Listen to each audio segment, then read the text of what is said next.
Does that ever happen to you? Do you have to give yourself a pep talk? Especially after the car ride with you. So I gave myself a pep talk. And then I thought, what brings me great joy? So I put on a little tune. And before you know it, I was out of my funk. Which leads to an entire different conversation that I had with Nola yesterday. So, you know how yesterday she was being a typical teenager? I love her. You're live. Oh. Well, there's that. Good morning! Before he comes over here and steals the mic, I should let y'all know that we're back! Drew and Jess in the morning. But going back to my teenage kid. Huh? I'm trying to redo it. Hold on. Okay. Go ahead. Oh, it's on?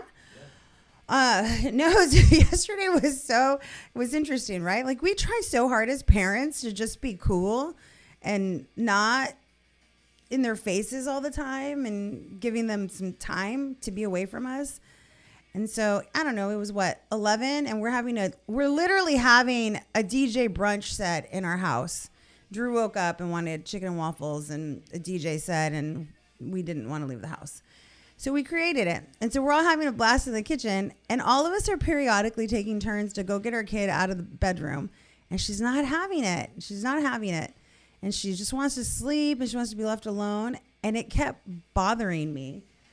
More so because I just wanted her to participate and join the fun.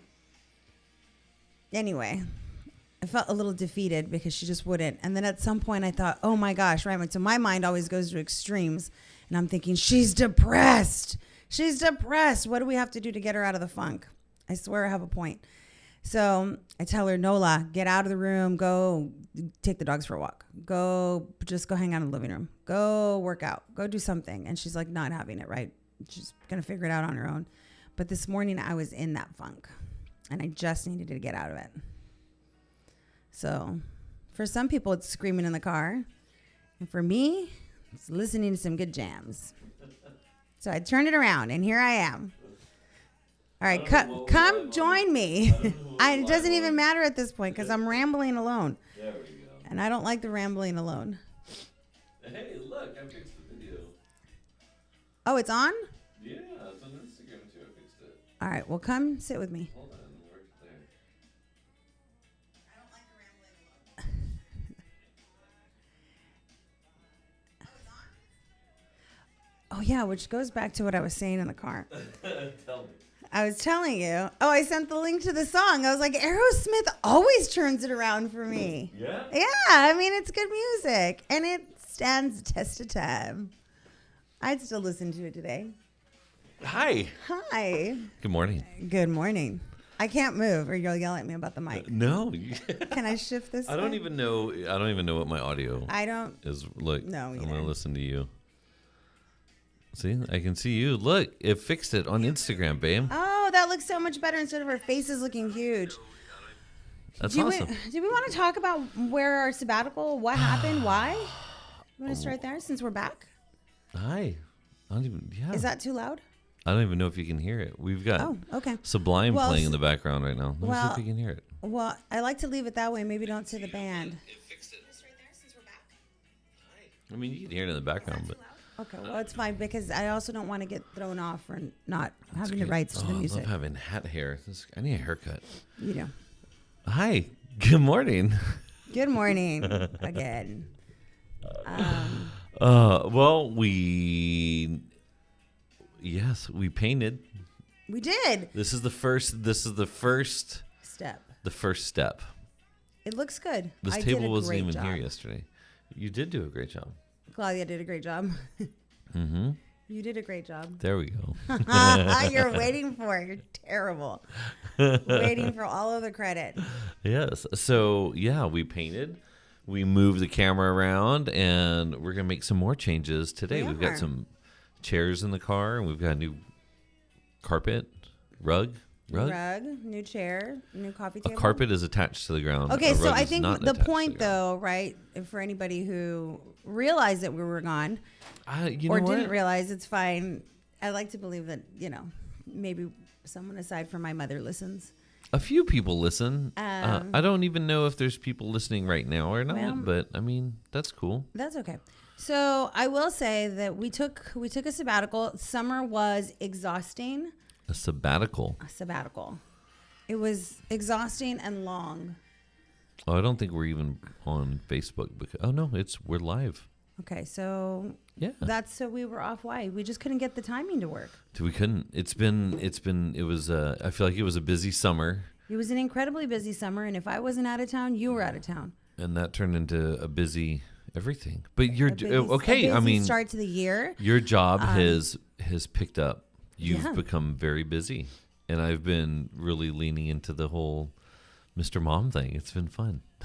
I feel like I've had so much fun. But you say that, but you're still busy. It's not like you're not busy. Are you saying that moms aren't busy? Oh, here we go. Here we go. I'm saying you could probably manage more if you tried harder.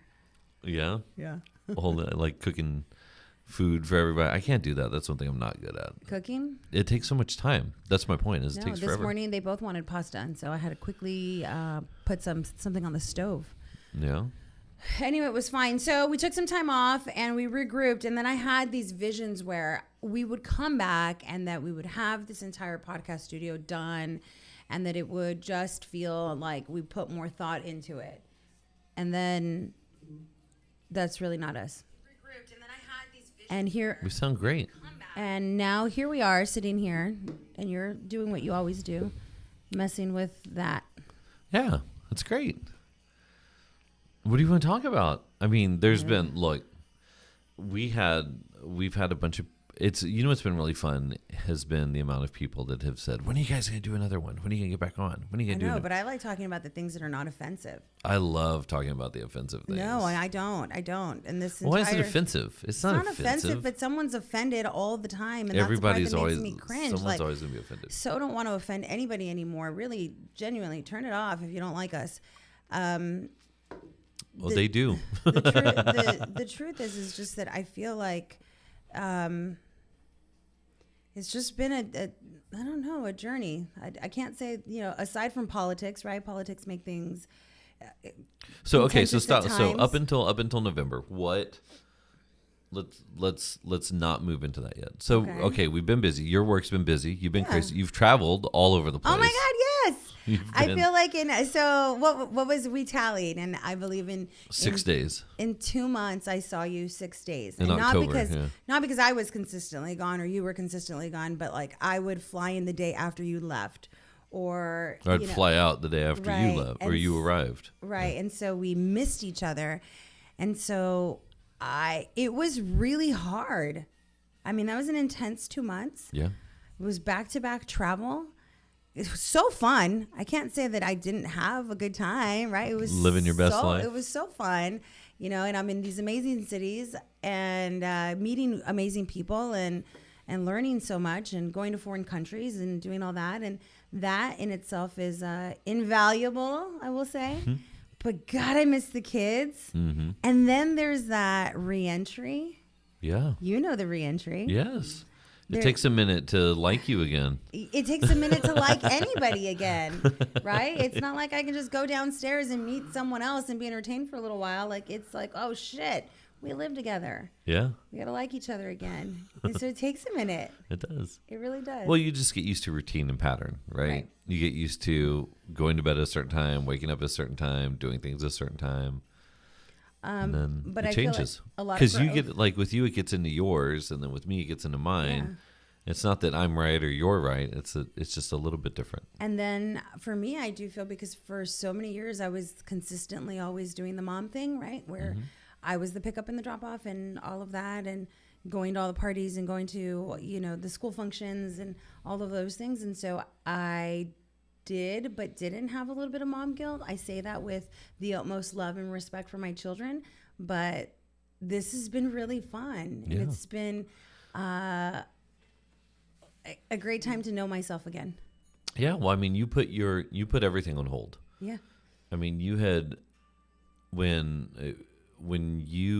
we started doing the family thing, you were doing little things. Remember, you're doing like, Yeah. but then and you worked for LLS, so it Yes. wasn't like you stalled. But this didn't. But it wasn't corporate America. It wasn't. Right. This it was wasn't.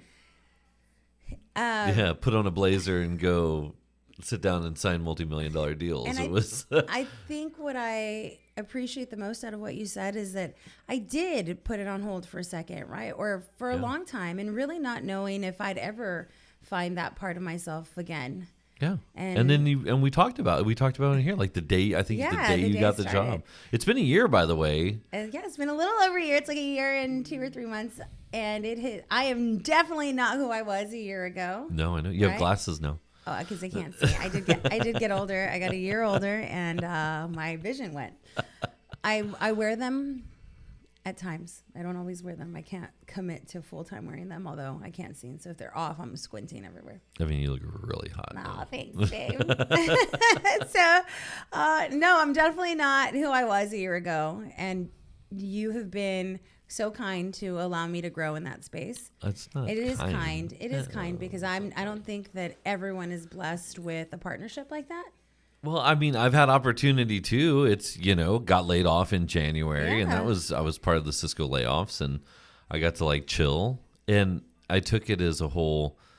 I've really had so much fun doing it. I mean, financially it was a struggle, right? It was towards the end, right? As severance kind of dries up, and then you start hitting things that you didn't, you don't want to touch into those. Yeah, you're funds. like, wait a minute. You're like, wait a minute. But I've had more fun. I've dropped the kids off at school almost every day, and I've picked them up almost every day, and I helped build a homecoming float. I DJ'd on a homecoming float. It's been fun. It's been a fun year. Just like I fixed the garage door the other day. Dare I say that you're in a different season of life? Get out of here! What season would this be? Would this be my summer season? Well, your Or season. is this? I mean, it's coming to an end. I really also need to I haven't gotten a haircut. I haven't It's been chill, man. I'm probably not the most attractive husband, but I love you. Wow, just that I love you. What am I supposed to say to that? And we're back. What a dick, man. I love it. Shush. No, anyway, it's been good. You're like all, this is great. You're like all put together. And I have to go to the office I know. in just a bit. Drew home offices, so this doesn't make sense. Ago. No, but so do you want to talk about, you don't want to talk about your stuff yet. I can't. You can't. You'll talk about it in a bit. But I love that you say you were laid off, but then there's other things going on. Like your Alaska trip was, fun. Oh my God, dude. Yes. Cool. We got to design communications for the port of Juneau, Alaska, and we got to spend 7 days in Alaska across my birthday. Yep. So it wasn't bad. It was fun. And I mean, we started up a new product. We started up a new company. We've got a new invention thing that's hitting the market. Yeah. So you say like laid off, like I was doing nothing, and you're being Mr. Mom, but you're doing a lot. I got time to focus on things that were picky and choosy. And I mean that led into if you look at, I've had some great opportunities, some great job opportunities that have come up. And one of them, that was tough. I had to make a decision on going to work for an incredible organization or choosing another incredible organization. And one of them is like nose down, work hard, create waves in the industry, do some really neat stuff, or just get paid to be me and do stuff like this all day long. Right.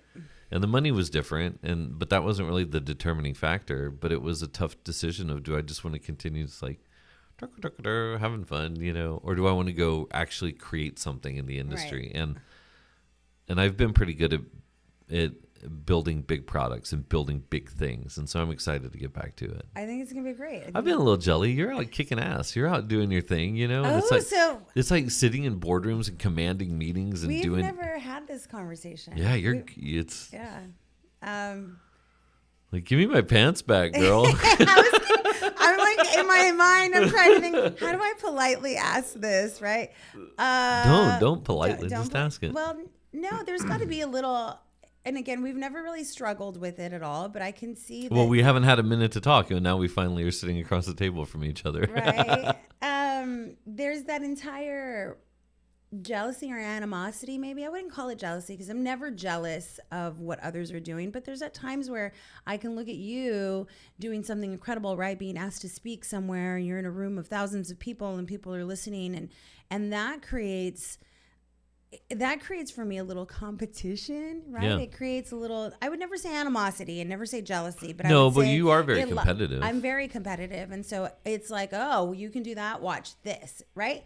And so this position that I'm in has finally given me that platform where I can say, You're doing it yeah, too. watch this, right? And so, but then I just turned around and went, watch this, right? And you really did, true to our little competitive spirit, because I think maybe we've never talked about how much we compete with one another. We do, but we do. I did have this conversation with a friend of mine and a client who is now a dear friend about how competitive we really are with one another. And it's a good thing. It is. For us, it's a good thing. And then I do feel like we leave but it also, at home. We leave it at work. Like, I'm not coming home and upset or angry about anything. But I'm super happy for you. You're doing, I mean, it's to watch you go from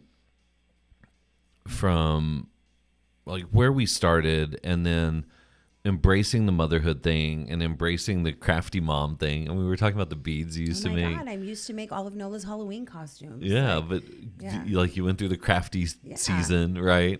And then going in and doing the fundraising thing was so cool. I mean, you spent 5-6 years of your life. I think it was more than fundraising. Yeah, it was wow. It was fundraising and all for a really passionate reason. Yeah, and but cause but this goes back to that conversation of using your time when you have time to do certain things. And I remember, shocker, a long time ago, I thought, I'm going to run for city commission. And I was like, this is going to be great. And I remember talking to someone who's a big political analyst, and I said, what do you think about this? And his advice to me stuck with me.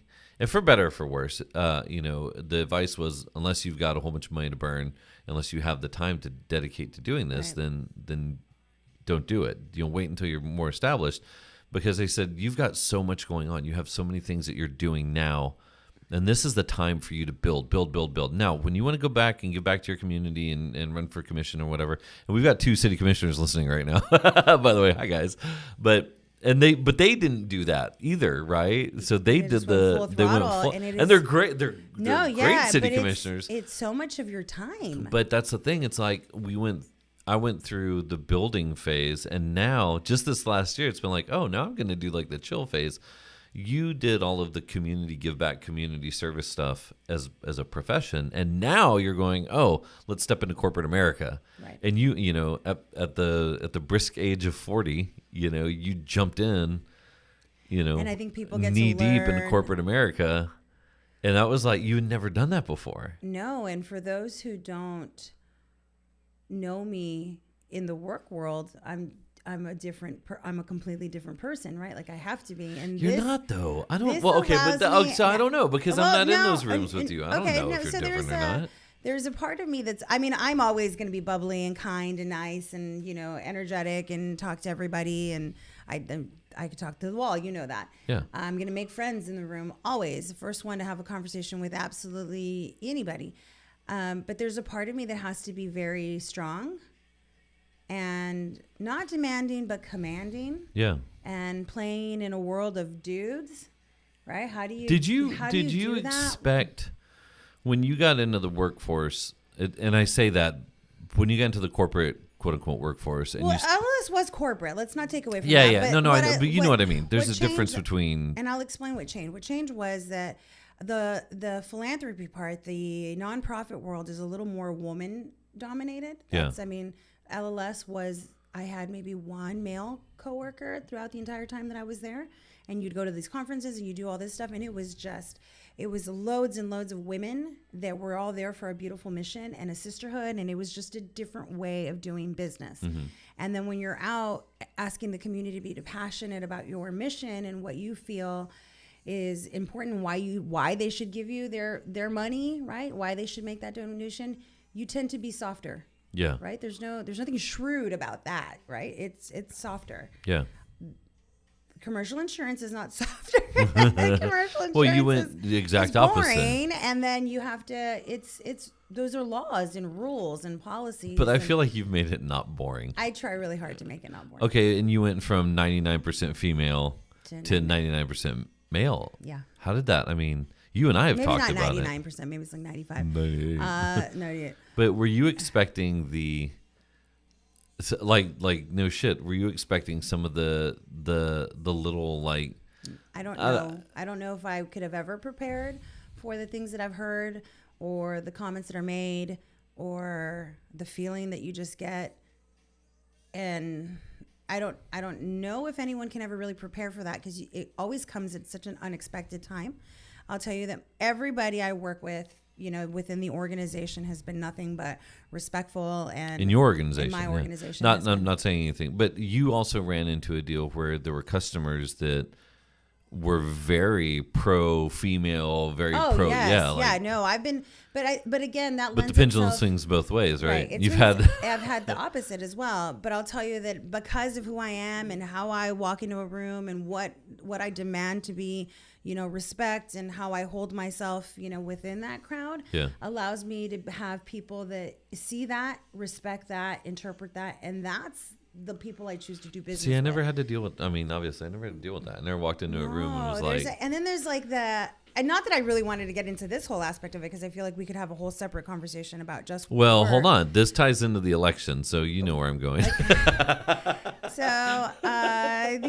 not where I wanted to go with any of this conversation, trust. But you have to just be more aware. Like, there are things that I have to be aware of. One of the perfect examples that I can give is I had to fly out to meet a client, and so lucky that I got to be included in a conversation with some really big decision makers, and I was asked to join, and I couldn't pass up on the opportunity, but I had to be very diligent and very careful on how I was looked at, perceived, what I wore. I mean, I had to think about, I'm not staying at the same hotel as them. I'm going to stay at the hotel next door. I'm not going to wear that dress. I'm going to wear this dress, right? Like, methodical in the output that I give, because I recognize that I'm the only female in the room. Yeah. Right? And so I don't want to put myself in a situation where we've gone to cocktails or something, and then I'm in an elevator with someone by myself. Right? Not because I feel like it's something that I'm looking for, but because it you never know. Well, someone has one too many drinks. Right. And then you lend itself for just an uncomfortable situation that doesn't need to happen. And I don't need to politely or not politely refuse somebody's advances. So I just try not to put myself there. Do you think that understanding what to wear, what not to wear, what to say, what not to say, to stay in the hotel or not to stay in the hotel, is with the same people, is that something that's not something that you learned in corporate America, but do you No, there's not a class. You went into this There's not a blind, class that teaches you how to do that. Right? But you used your real world experience to figure out how to do stuff like that. How much of that do you think was influenced based on everything that's happened over the last decade, the Me Too movement, the Weinstein stuff, So this topic can go on and on forever, but you have to stop and look at. I live in McAllen, Texas, where everybody looks like me, right? Everybody is the same color, and we live in this bubble that is so safe, right? Because we're all the same. And the minute that you leave here and you find yourself in, I don't know, in middle America somewhere, in a conference, they're not all the same, right? No one in there is the same. I tend to be the most color most of the time in the room. And you combine that with, I'm also female. And so I'm already, you know what I mean? Like, it's already kind of like, wow, like she really sticks out. And then my personality doesn't help either, right? Like, I'm the one wearing the bright color and I'm the one talking to everybody.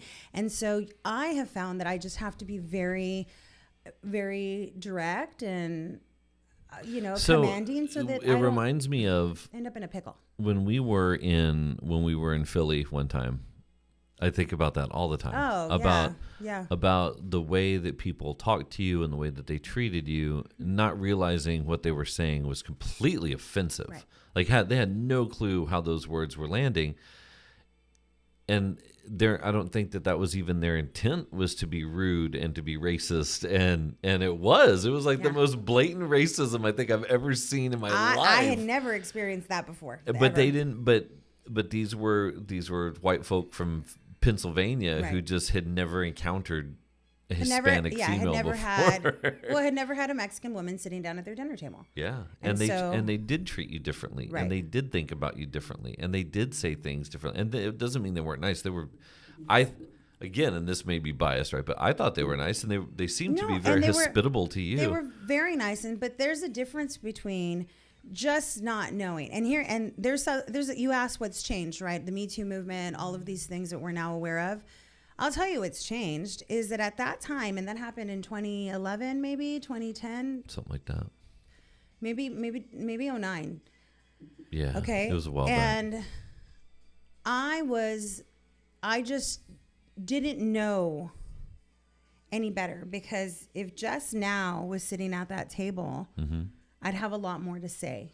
And at that time, and this is important, because over the years I've had these conversations, even with Carlos, right, in LA, because this is what he does. And I remember having conversations specifically like, no, they're not being racist. They just don't get it, or they don't know any better. And I would find myself making excuses for other people's shortcomings. And what's changed is that now we're at a point where we can say, yeah, that's not okay. That's not okay. And I don't have to be a big B to say that. I can just be like, hey, actually, it's Spanish, not Mexican, right? Like, or hey, talking about the language or whatnot. And so the voice has changed, I think, a little bit. I think the culture has allowed us to be okay. To say, hey, that's not okay. And we don't have to be rude or angry about it. But so let's flip that. Now we're in a time where you have people that could potentially be the Attorney General for the United States telling the New York State Attorney General that he's going to throw her fat ass in jail. And now you have people that are using language. You've got Nick Fuentes out there saying things like, your body, my choice. Right. You've got this hateful rhetoric that has come up that has, by all intents and purposes, become normalized, where people can say whatever they want to say. Do you feel like we are digressing in a sense where you can turn around and you can say, hey, actually, that's not okay to say that, and you're met with, actually, I could say whatever I want, and you have to deal with it? So, because I've seen it. Here's the thing: I'm not trying to. I love to get political, but even walking down the middle of the road on this thing, it's just everywhere now. And I'm not, and I really try and stay out of my bubble on social media and whatever else. But you just see it. You just see the volume of it so much louder now than you did before. So I described it a long time ago because it was always around me. I just didn't realize it, or unbeknownst to me. Or people, we would point it out, like when you went to Round Top, right? What was happening around me, I chose to think of it differently. And I've always just been equipped this way, where maybe I'm stronger. Maybe I just shove all those suitcases down and really don't think about them. But I will pack that emotion down so that you can just overcome. But I'll tell you that one of the examples that I used was, and this is going to sound a little arrogant, but I used to just assume that the reason people stared was because I was beautiful, right? Or the reason that people looked and maybe said something under their breath was because she's good to look at, or it's a compliment, or whatever it was. I refused to believe that it was ever negative. Yeah. And now you always took that positive vibe. You always did. And Round Top was a great example. You went with a bunch of girlfriends to Round Top, and Whitesville, USA, you guys rolled in there, and people said things under their breath. And when you walked into the room, and they made comments, and they snickered and they sneered, and you turned around and told your friends, hey, this isn't, they're doing that because we're different. Revel in it. This is a good thing. Let them watch. But your other friends were like, no, these people suck. They're being completely racist towards us. And has that viewpoint changed now that you've seen a bigger picture of what United States humanity looks like? So I think for me, I can always in my mind make it fine because let everyone stare. What I can't make anything better about, in my mind at least, is the sexism. That I can't. I can't look the other way with it. I can't pretend that your hand on my waist is okay. I can't pretend that, Wait, someone put their hand on you? I can't pretend. Give me his name. I can't pretend that calling me sweetheart in a boardroom is okay. Or girl. Right. Oh, girl. That one just really grinds my gears. So there's a lot that I can't be okay with. I do think that the tone will change. It'll become probably more difficult, and I don't have a plan of action for it because you never know, and you're never prepared when someone's going to say something. So the question is, what do you teach your daughter, our daughter, Yeah. about this? How do you teach her to handle those situations? They're looking at you because you're beautiful, or because your olive skin is throwing them off? I don't know how to have that conversation. It's tough, man. Parenting is hard, and all of this makes it a little more difficult. Speaking of speaking of parenting, so everything that's gone on in the election, one of the things that was one of the big talking points was abortion, reproductive rights, and Trump first saying that, hey, it's states' rights, we're going to push it down to the states, and we're going to let the states figure it out. That's a very and someone said, well, I remember the argument was, well, he didn't do anything. He just told the states that they can do what they want. And I was like, no, just repeat that first part. He didn't do anything. He reversed something that was, whether it was himself that did it or putting the people into place to do it. He reveled in it. He reveled in taking that choice away, but then giving it to the states, and then backed off towards the end. And was like, well, I'm not. It's not that I'm against it. It's that I want the states to do it. At the end of the day, it doesn't. Hold on. Whoever's president, it doesn't matter. The rules are set now. Supreme Court, yeah, that's right. Well, they can. I mean, we can change things, right? We could have changed things. We got 4 more years where we can't change anything, and in 4 more years, there's 2 more justices, which means Trump's going to be able to appoint 5 of the 6. We're not talking politics. Justices. We're talking about the policies so how does that how it affects us. Okay, so we have a daughter that's 12. She'll be 16 when he's out of office. So no major radical changes are going to happen. Texas has proven that it's going to stay absolutely bright red. Kudos, by the way, to Adrian Garza. I didn't like to see the valley go red, but that's just me. But the amount of work that she had to do to get it there, Sergio and I were talking about, Sergio Sanchez and I were talking about this past week. Kudos to her. I mean, she did a really good job getting the word out about what she believes in and staying behind it. And you got to be a fan of, regardless of the outcome. She's doing her job well. She did her job very well. She's not doing it anymore, but kudos to her, man. That's such a cool thing. Anyway, but Texas isn't going to go blue. Reproductive rights in the state of Texas are either where they are now or they're going to get worse for women. How do we have that conversation with our daughter? And this was something that came up where I reposted something and said, hey, now's a great time to think about purchasing some Plan B. It's got a 4-year shelf life. We don't know if it's going to still be available in a year or not. And man, did I get text messages from people. They're like, where? How much? Is it safe for 12-year-olds? Is it safe for 15-year-olds? Where do I get it? And I reached out because you and I even talked about it. We have some at the house. Yeah. If anybody needs it, call us. So, I mean, we'll give you one. You can go. We need to go buy more. But, and it's not for any reason other than, granted, I mean, shocker, I've had a vasectomy, so we're not worried about it. If you get pregnant, we've got other things we got to worry about. But even on that topic, it's that we need to think about what we're doing with our daughter because she's not sexually active that we know of at this age. But when she's 16, what if she is? And what about her friends? And even at that, what about just normal things that happen to women's parts? I don't know anything about this. I'm not going to pretend I do. Okay, so there are a couple things, right? I love that you admitted on air that you had a vasectomy. I love it. Makes me way